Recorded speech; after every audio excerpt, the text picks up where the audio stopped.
Bem-vindos, queridos alunos, bem-vindas, queridas alunas. Acompanhamos hoje a aula número 5 do material disponibilizado. Já vimos que a teologia acompanha a história, com respostas às questões da humanidade em relação à fé, no seu contexto histórico e geográfico.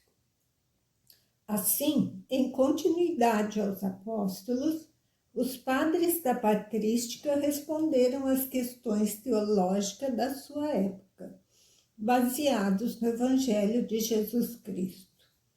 Em paralelo, os concílios da Igreja tratavam principalmente das questões decorrentes das heresias e das apostasias, definindo as verdades da fé católica até o século VII, a partir do dogma da Santíssima Trindade. Como heresia, etimologicamente, podemos entender escolha ou opção. Como doutrina, significa a linha de pensamento que a pessoa adota contrária a um determinado credo religioso. Então, heresia é tudo o que é contrário à doutrina religiosa. Consiste no afrontamento dos dogmas ou princípios da Igreja. Por sua vez, as apostasias são a ação de renegar algo, normalmente relacionado à renúncia de uma religião. Então, é renunciar à religião ou à fé religiosa. Consiste no afastamento total e definitivo de uma doutrina. Então, apóstata é a pessoa que decide se afastar da crença que ela professava. No decorrer do tempo, por volta do século XI, são criadas escolas nos mosteiros medievais e nessas escolas se desenvolvia o método da escolástica. Este método da escolástica era um método de perguntas e respostas a respeito da fé. O mesmo método passou a ser aplicado nas universidades, com as ciências da hermenêutica da fé. Nesta época, na Idade Média, a humanidade vivia imersa na cristandade. Nesse contexto, os manuais de teologia foram sendo desenvolvidos e eram tidos como verdades a serem decoradas, o que fez com que a teologia se afastasse das suas fontes, do Evangelho de Jesus, da patrística, e também não respondiam mais às questões da época que iam surgindo. Com o passar do tempo, o racionalismo exacerbado, na época da modernidade, distancia ainda mais a humanidade das crenças da fé, prevalecendo o domínio da razão como uma das características principais da Idade Moderna. Ocorre também que o Estado se separa da religião e a humanidade passa a ser secularizada. Com a ciência experimental se desenvolvendo em ritmo acelerado, rejeita-se tudo que vem da religião. Vale somente o que pode ser comprovado empiricamente, ou seja, cientificamente. Ciência é considerado somente o que pode ser comprovado em laboratório. É um método racional. Assim como a existência de Deus não pode ser comprovada em laboratório, surge o axioma da modernidade: Deus não existe. A teologia passa a ser questionada como ciência, pois o seu objeto, que é Deus, não pode ser mensurado e nem demonstrada a sua existência experimentalmente. Esta é a fase da Idade Moderna. Normalmente fala-se de modernidade como o período que se desenvolveu na Europa Ocidental a partir do século XVI. O Renascimento e a Reforma Protestante, bem como os pensamentos empiristas, isto é, experimentais e racionalistas, são decisivos para a transição da fase obscura da Idade Média para a Idade Moderna. Com outra interpretação, o adjetivo moderno ou Idade Moderna também pode se referir a todo momento histórico em geral que valorize o novo ou a novidade. Um tempo que se faz novo, com um modo criativo que rompe com tradições, pode ser denominado como moderno. Na modernidade, ao se perder a medida da religião e da tradição, prevalece o antropocentrismo. O homem passa a ser o centro e a medida de todas as coisas.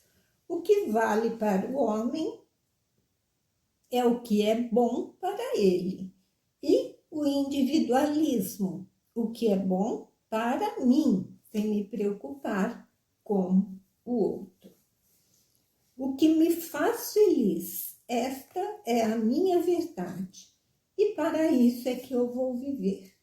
Nesse sentido é que eu acho o valor da minha vida. Tudo que for condicionado pela sociedade que vem atrapalhar a minha felicidade deve ser questionado. E assim também a religião. É a época da psicologia, dos grandes psicólogos como Freud, dos sociólogos como Marx, que analisam a sociedade a partir do indivíduo. Muitos surgem os mestres da suspeita, quer dizer, tudo me ameaça, o outro é uma ameaça, a sociedade é uma ameaça, portanto, tudo me é suspeito. Nesse sentido, para a ciência, só vale o que é comprovado experimentalmente. São elementos da modernidade. O antropocentrismo, a subjetividade contextualizada na história e o espírito científico. Diante desta realidade, como se posiciona a Igreja e a teologia?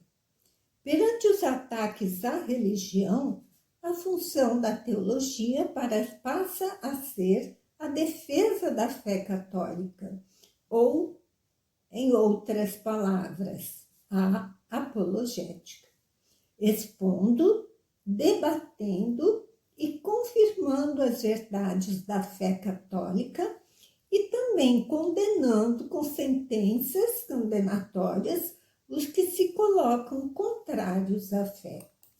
Assim, a teologia adota a postura apologética contrária ao diálogo com quem está no erro e este, então, está contra a verdade. Não existe condições de diálogo. O método da apologética vai do dogma à Bíblia, isto é, busca comprovar com dizeres bíblicos o que o dogma proclama, e não o contrário, como foi realizado pela Igreja ao proclamá-lo. Para definir um dogma, a Igreja parte da palavra de Deus. Os manuais de teologia criados a partir da Suma Teológica, como, por exemplo, o de Denzinger, devem ser decorados sem questionamento. Hoje, nós temos o manual de Denzinger, porém, como linha investigatória.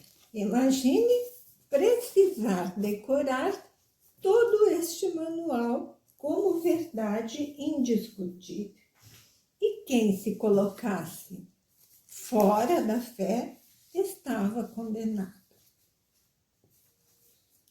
Diante desta realidade,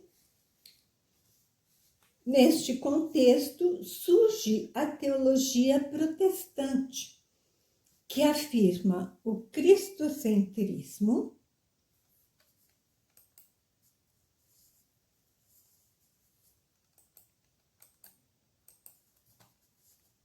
desculpe, vamos ver aqui se nós conseguimos avançar, né? Isso. Então, surge então a teologia protestante com o cristocentrismo. O que vale é somente Cristo. Também outro aspecto do protestantismo. Somente a fé salva. A fé não necessita das obras para salvar. O fundamento da fé está somente na Bíblia.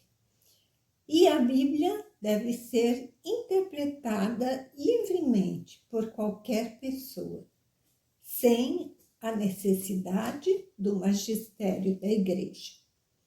E o único mediador entre o homem e Deus é Cristo. Estes são os princípios do protestantismo. Assim, o fundamentalismo protestante pregava a interpretação verbal e literal da Bíblia, como se ela tivesse sido ditada por Deus, palavra por palavra, e o Espírito Santo conduzindo o seu escritor. Tal questão coloca a verdade na Bíblia como a verdade palavrista. Cada palavra que está na Bíblia é verdade. Não importa o seu contexto, não importa por quem tenha sido escrita. Estas são as ideias fundamentalistas do protestantismo. A Bíblia nunca erra. Deus a inspirou em cada palavra. Só Jesus salva por seu sangue derramado. E Cristo voltará em breve. Contra os fundamentalistas protestantes reagem os adeptos da teologia liberal, também entre os protestantes. Por outro lado, em contestação ao liberalismo teológico, destaca-se o teólogo protestante Karl Barth, no final do século XIX, afirmando que o único caminho para Deus, do homem a Jesus Cristo, é Cristo. A Jesus é Cristo, é o único caminho. Mas a palavra de Deus deve ser interpretada, segundo Barth.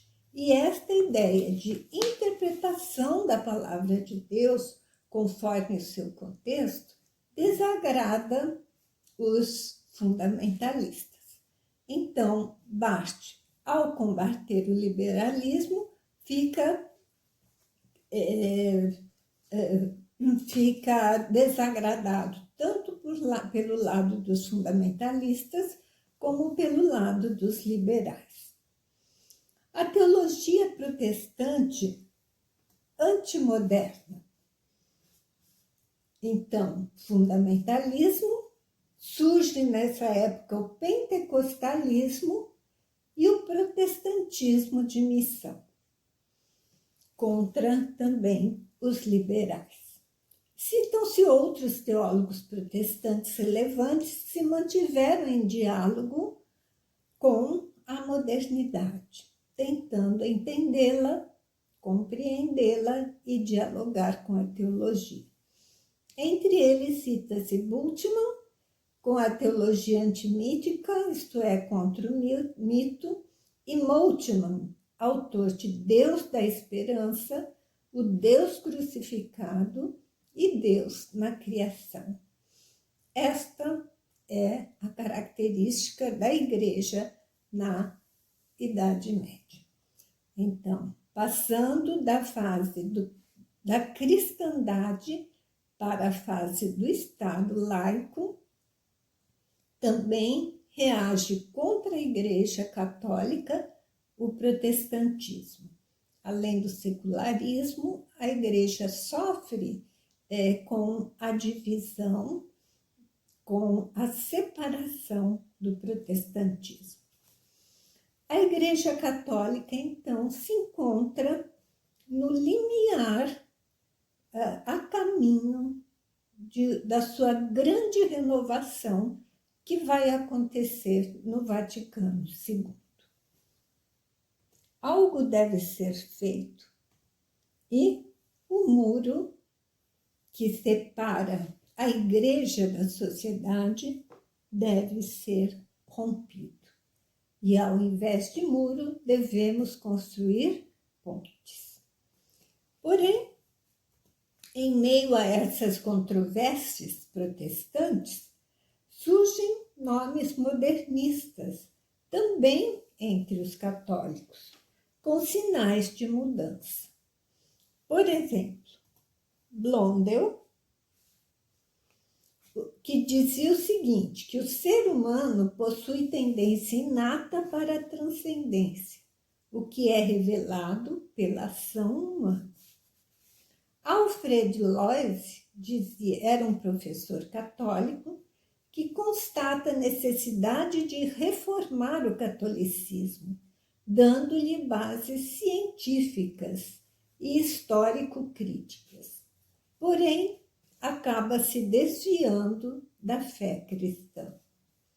Na Igreja Católica, muitos teólogos modernistas introduzem aspectos evolucionistas e subjetivistas no conceito de revelação, como Loisy, Tyrrell e Leroy, e acabam se desviando da doutrina católica e vão ser condenados por Pio X.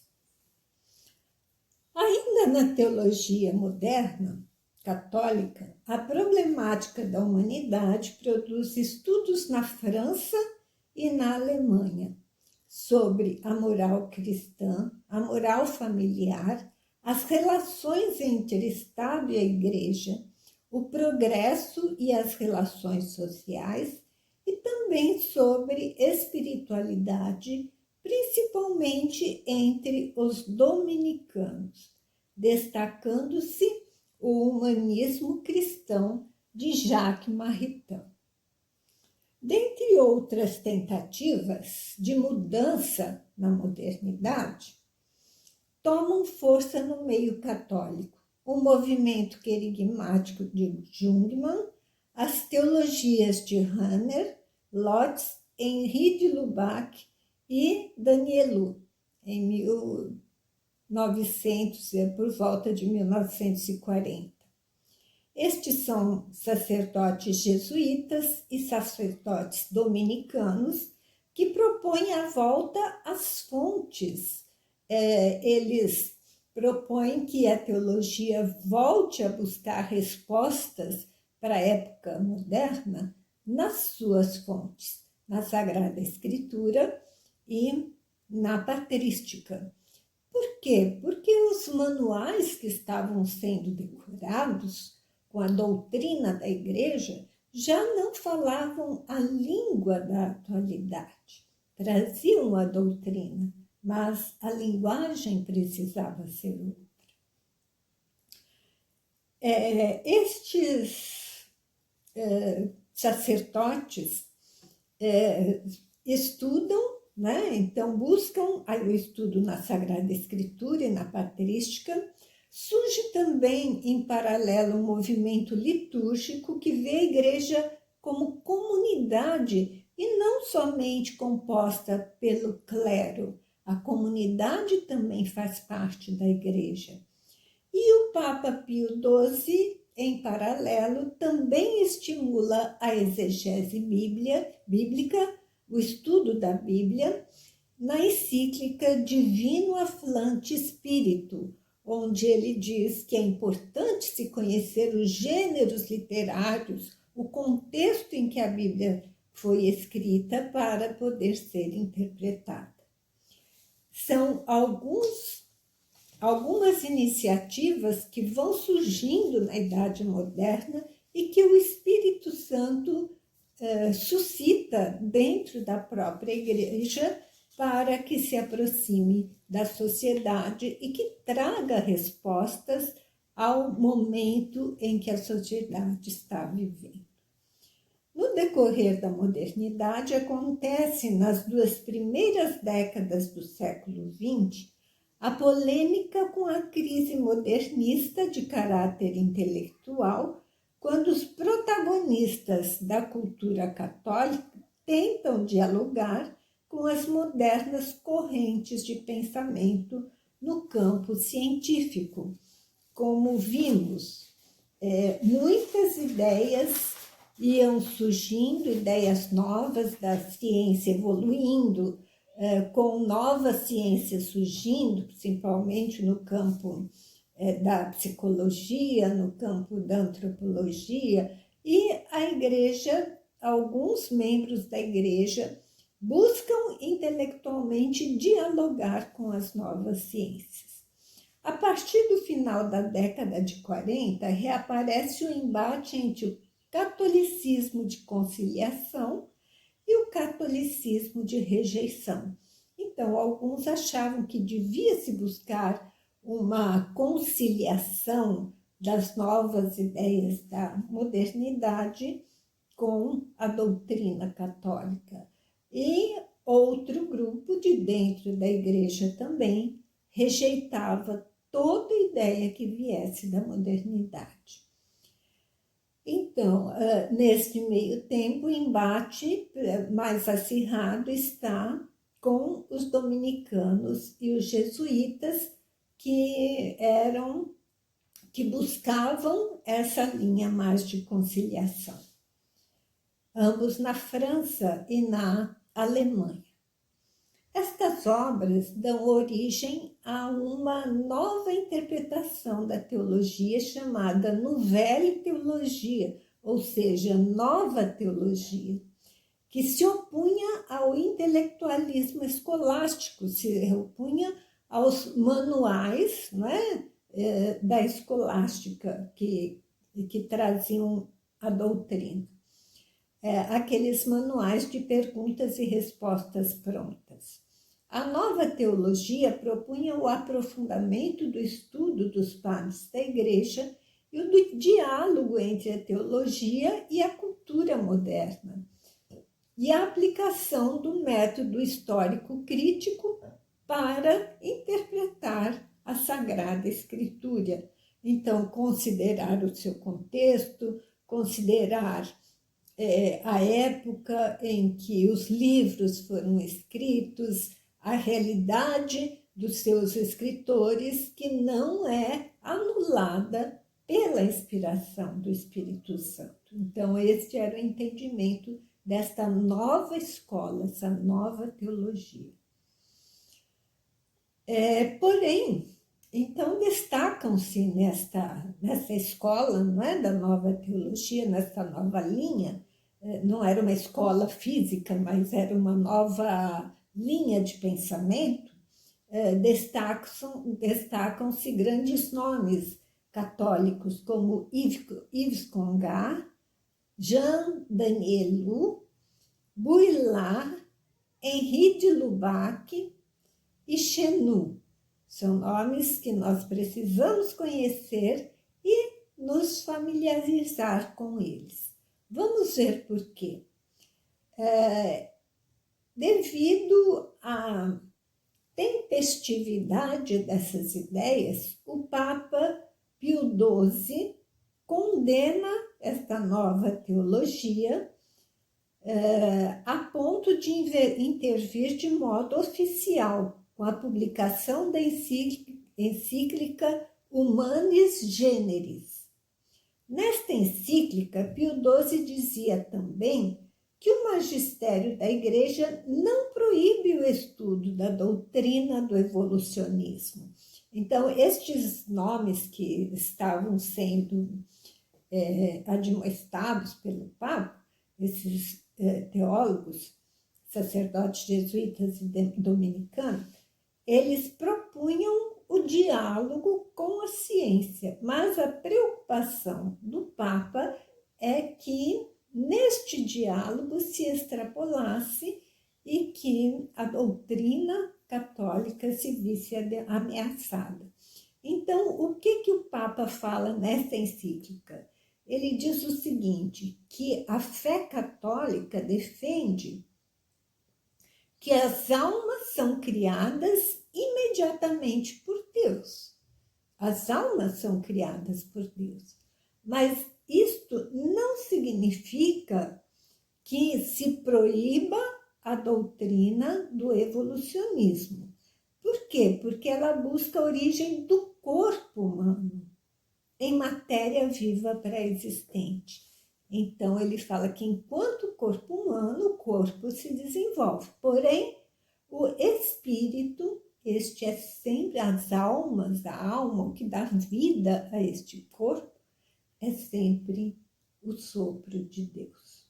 É sempre a criação divina. Ao mesmo tempo, o Papa encorajava um confronto sério, moderado e temperado da teologia com as ciências. Então, não que ele condenasse esse diálogo, esse confronto. Ele chamava a atenção para o risco de se desviar da doutrina da fé. Neste complexo caminhar, imagine, não é, gente? Hoje nós estamos estudando sobre essa época. Imagine vivenciar esta época, somente a condução do Espírito Santo mesmo. E isso em todas as épocas. Nós falamos hoje também, temos os nossos problemas e sabemos que o Espírito Santo está nos conduzindo, como conduziu a época da modernidade, a época da Idade Média, que também não foi fácil, né? Com tantas situações obscuras na Idade Média, também a Idade Moderna passou por toda essa dificuldade.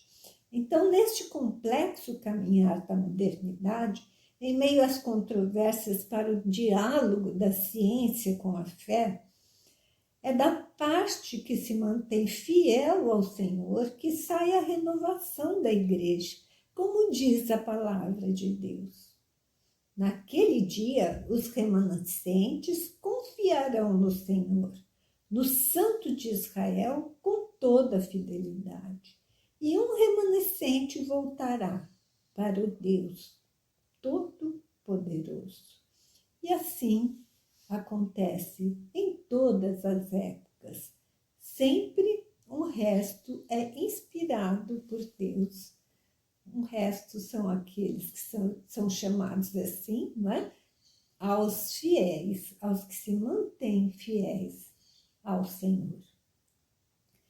Assim, de dentro da própria igreja, por entre os atropelos por que passaram a Idade Média e a Idade Moderna, o Espírito Santo suscita o surgimento de muitas iniciativas, tais como os vários movimentos que levam ao despontar do Concílio Vaticano II. Sopram na igreja ventos de mudança, surgindo no início do século XX estas novas fontes de estudo, com a volta aos padres da Igreja e à Sagrada Escritura, para os estudos da exegese bíblica.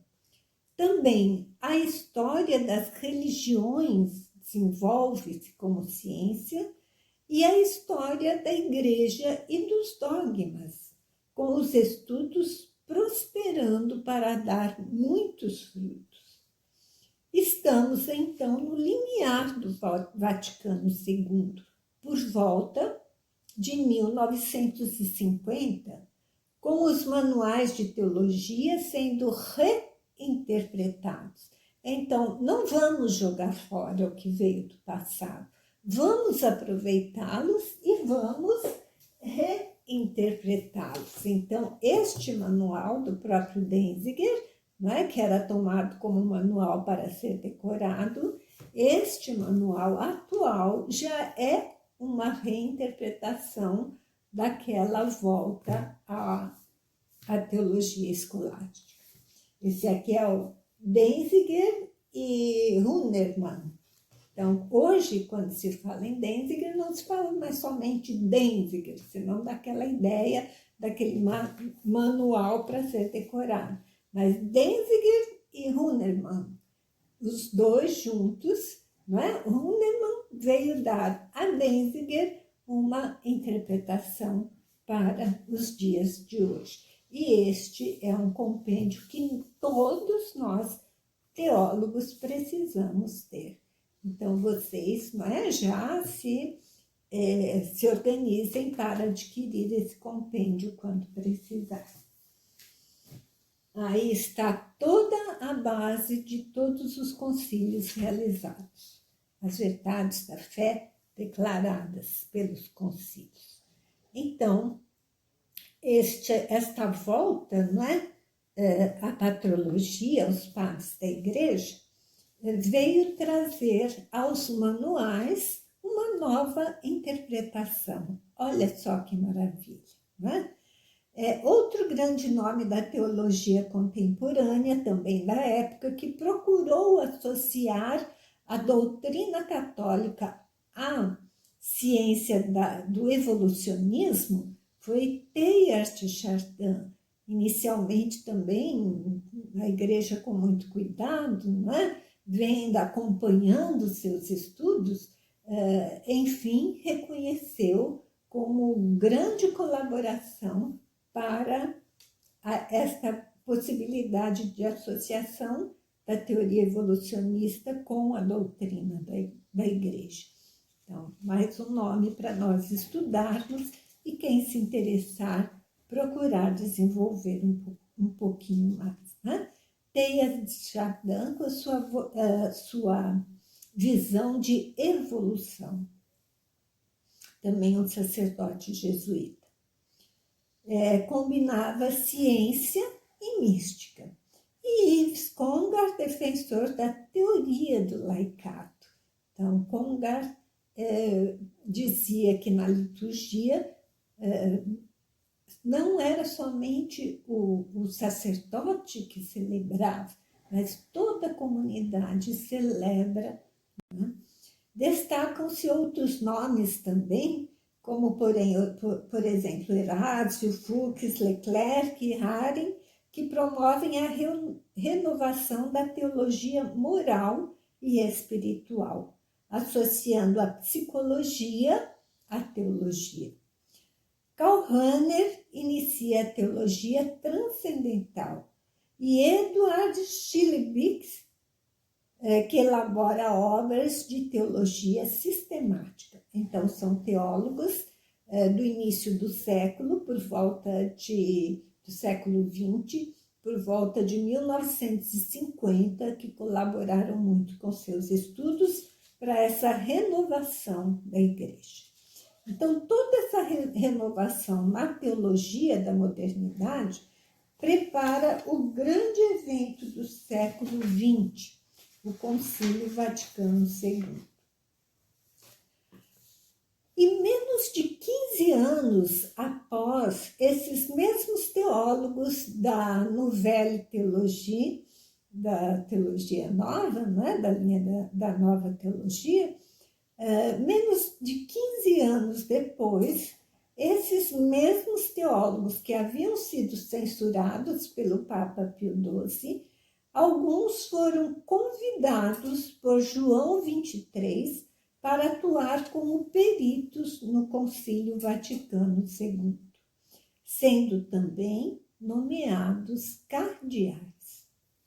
São eles Jean Danielou, tem uma história muito interessante, depois, se alguém quiser conhecer um pouquinho melhor, Yves Congar e Henri de Lubac. Então, agora nós vamos conhecer, assim, brevemente, algum desses nomes importantes. Henri de Lubac.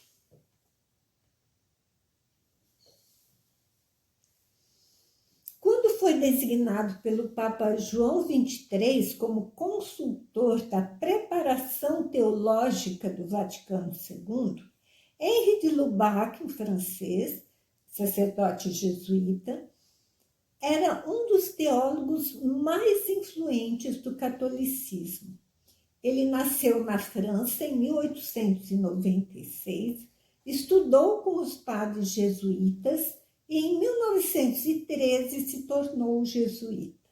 Viveu o período violento das guerras mundiais, tendo participado da Batalha de Verdun na Primeira Guerra. Esta experiência influenciou seu pensamento, levando-o a refletir sobre o problema do ateísmo, que da negação de Deus leva à negação do homem. Em 1983, ele foi nomeado cardeal pelo Papa São João Paulo II. Morreu em 1991, com 95 anos. Outro teólogo influente, Karl Rahner, também sacerdote jesuíta. Rahner nasceu em Friburgo, a 5 de março de 1904 e faleceu em 1984, portanto, com 80 anos. Foi um sacerdote católico jesuíta de origem germânica e um dos mais influentes teólogos do século XX. Para muitos especialistas, sua teologia marca a entrada da Igreja Católica na modernidade. Entre outros temas, Rahner aborda o pluralismo religioso, a espiritualidade, o pós-modernismo, o ecumenismo, a ética e seus desdobramentos na política. Participou como perito conciliar no Vaticano II. Em 1965, foi um dos fundadores da revista Concilium, que existe até hoje, uma das revistas mais conceituadas em teologia, juntamente com Antoine de Bourgat, Yves Congar, Kung, Baptiste e Edouard Schillebeeckx, que era da teologia sistemática. A revista se tornou um importante fórum da teologia católica contemporânea, até hoje. Outro nome importante, Yves Congar, era um sacerdote dominicano e foi visto com suspeita pelo Santo Ofício pela sua proximidade aos padres operários. Ele chegou a ser exilado, foi afastado do ensino universitário e depois foi reabilitado e nomeado perito do Concílio Vaticano II por João XXIII. Criador da teologia do laicato. Então, nós leigos hoje estamos com toda essa atuação na igreja, devemos em grande parte a Yves Congar. Acima de tudo, ele era um homem do ecumenismo e da eclesiologia. Um dos grandes méritos de Congar foi a sua leitura clarividente sobre o seu conceito de igreja, o que definiu o embate na época do concílio com o bispo Dom Lefebvre, que depois se desvinculou da igreja e fundou a tradicionalismo na Igreja Católica. Depois, com Bento XVI, ele fez todos os esforços para uma reaproximação com os descendentes de Lefebvre. Outro nome importante, Jean Danielou.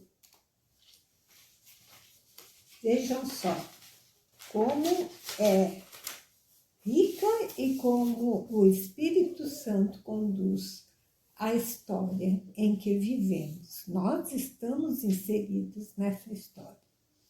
Jean Danielou nasceu na França em 1905, filho de um político francês anticlerical, e de Madeleine Clamorgan, fundadora do Instituto Santa Maria e de uma universidade gratuita feminina. Olha só, na França.